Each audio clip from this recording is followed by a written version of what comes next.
So, good morning, class. So, how's your day going so far? Are you guys alright? Yes, sir. Oh, yes.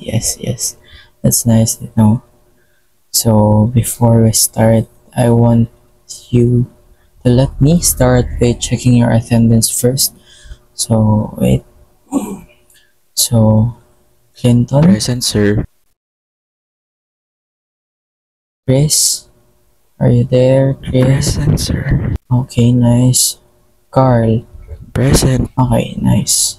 All are present today. So, that's good. So before we start, let's start off with this question. Can anyone give me the smallest unit that you guys know? You can answer in chorus. Centimeter. Millimeter. Micrometer. Nanometer. Oh, nice. Thank you everyone. But for today we will only focus on nanometers. For nanometers is one of the smallest unit that can be measured. So wait, let me share my slide. So our topic for today would be about nanotechnology. We will tackle about what nanotechnology is all about, how small is a nanometer, what is a nanoscale, and what are the applications of nanotechnology in our daily lives, and as well as the chemistry behind nanotechnology. So let me move my slide. So to further understand, let's know what is nanotechnology. Based on definition, nanotechnology is a field of science and technology that focuses on the study, manipulation, and control of matter at the nanoscale. So it says here nano comes from the Greek word which means nanos, meaning dwarf, which refers to the tiny scale of a nanometer. By the way, a nanometer is equivalent to a 1 billionth of a meter. So if you can imagine a meter stick, there is a approximately 40 inches in a meter stick. And there is a 1 billion nanometer within a meter. If you can still imagine that. Imagine, I've just said that there is 40 inches in a meter. There is 40 inches in a meter. In an inch, there is approximately 25.4 million nanometers. Imagine how small is an inch, and there's millions of nanometers in there. If you still can imagine that, here's more. In a centimeter, how small is a centimeter? I don't know, but there is roughly around 10 million nanometers in a centimeter. If you guys still can't imagine that, there is one more comparison. In millimeter, there is a 1 million nanometer. Imagine how small a millimeter is. And then there is a million nanometers. So I hope you've already envisioned how small a nanometer is. So let's further understand what is nanotechnology.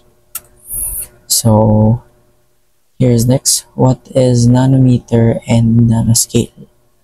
So nanometer, it says here that a nanometer is a unit of length in the metric system that is equal to 1 billionth of a meter.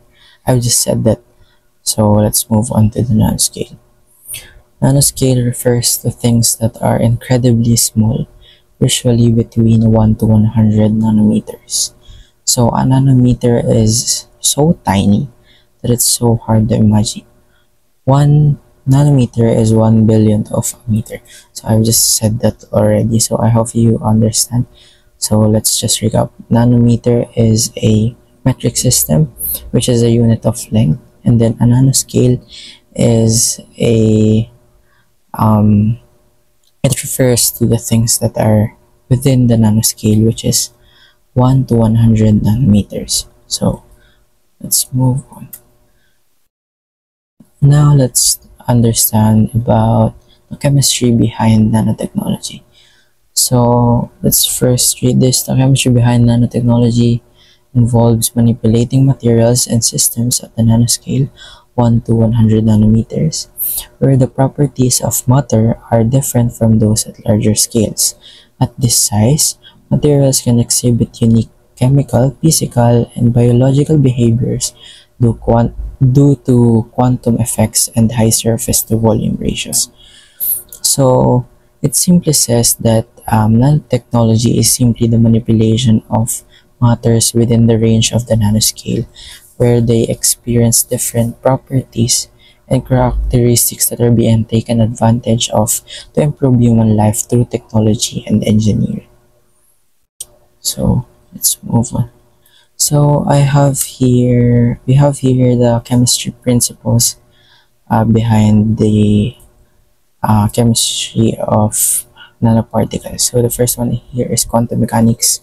It says that at the nanoscale, particles have according to quantum mechanics, leading to unique properties like quantum dots emitting light based on their size.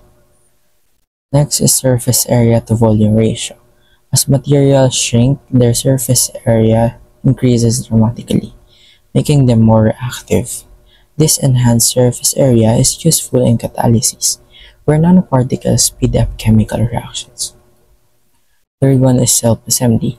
Nanomaterials can spontaneously organize themselves into structures guided by weak molecular forces like hydrogen bonding and van der Waals effect. Van der Waals forces. This process is key for creating complex nanostructures like those used in drug delivery. Functionalization. Nanoparticles can be coated with specific molecules, certain substances, making them highly useful for drug delivery or biosensors. Second to last is size-dependent properties. As materials shrink, their properties change in unique ways. For example, gold nanoparticles appear red or purple, and carbon nanotubes are flexible and strong. Last is chemical reactions at the nanoscale. Nanomaterials have a large surface area that accelerates chemical reactions, making them highly efficient in catalysis and energy storage. So all of those chemistry principles are just about the detailed explanations on the reactions being experienced by nanomaterials that makes their properties unique and different from others that are in the macro level. So now let's move on how it works, how nanotechnology works.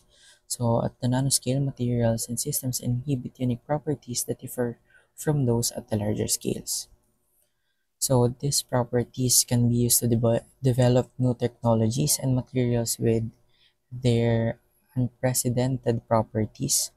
If you're wondering what is unprecedented, when we say unprecedented, this means that the quality or characteristics that have never been seen before. In simple terms, it's a new, unique ability and behavior of a matter or material. It involves controlling atoms and molecules to create materials with specific properties. This can be done using tools and techniques that allow scientists to arrange these tiny particles in precise patterns or structures. So one of the examples here is the nanomedicine. Nanomedicine is something that doctors use. I mean, use nanotechnology to produce nanomedicine. So they design particles that carry medicine directly to a specific part of a body. Like they arrange particles that delivers it directly to a certain part of the body. Like if you have a tumor, it can be directly just to the tumor, and then they can also lessen the side effects by arranging the patterns of the particles within that nanomedicine. Next here is it can also be used in creating nanomaterials, as materials are said to embody different unique properties and characteristics compared to their larger versions. So we've said it a lot. So their examples here is nanocoating. So nanocoatings are created by applying layers of nanoparticles to surfaces to make them more water resistant, scratch resistant, or even self-cleaning. These are mostly used with cars, like their coating to make it scratch proof, something like that. So here are more examples. There are several nanomaterials, each having their different properties. So we have here the first one is carbon nanotubes. Carbon nanotubes are one of the most widely studied and promising type of nanomaterials. These cylindrical patterns made out of carbon atoms are incredibly strong, like real strong, but they are lightweight. And they also have excellent thermal and electrical conductivity, ideally used in aerospace and other high performance applications. Next one here is graphene. Graphene is another type of a carbon-based nanomaterial that consists of a single layer of atom that is arranged in a hexagonal lattice. This is another nanomaterial that is an excellent conductor of electricity, which could be used to develop ultra-fast computer chips like those resistors. Another application is in the field of energy. So, nanomaterials can be used to improve the efficiency of solar cells, batteries, and other energy storing devices. For examples, researchers are now developing nanostructured materials uh, that can increase the surface area of the solar cells, the solar panels, allowing them to capture more sunlight and generate more electricity. Next one is nanosensors. Nanosensors and applications can detect a measure. Next one is nanosensors. Nanosensors can detect and measure a wide range of parameters such as temperature, pressure, and chemical concentration. These are most likely to be used in environmental monitoring, medical diagnosis, and other form of applications.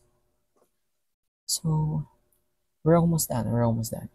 So we are already bound for our conclusion. So it says here, nanotechnology is a field of science and technology that focuses on the study, manipulation, and control of matter at a nanoscale.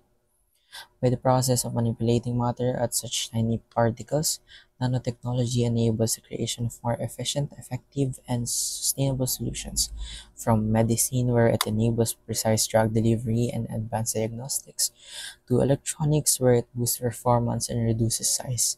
It also brings innovation in energy storage, environmental remediation, and material science, contributing to a smarter, safer, and more sustainable world. Nanotechnology is a fascinating and rapidly evolving that has the potential to change our worlds in ways that we can only imagine. From developing new medical treatments to building strong and more durable materials, the possibilities are endless. Nanotechnology is more than just about how tiny a matter is. It's about the unique properties that can only be found in such pieces that can't be seen by a naked eye. Who would have even thought that those tiny particles could bring such difference with just a little work of manipulation? Nanoparticles are truly small but terrible by how magical it can be. So, and that concludes our lesson for the day. I hope that you guys have learned something, and I hope that you've enjoyed this session with me. And I'm looking forward to see you again next meeting. So Thank you, that's it. sir. Bye bye.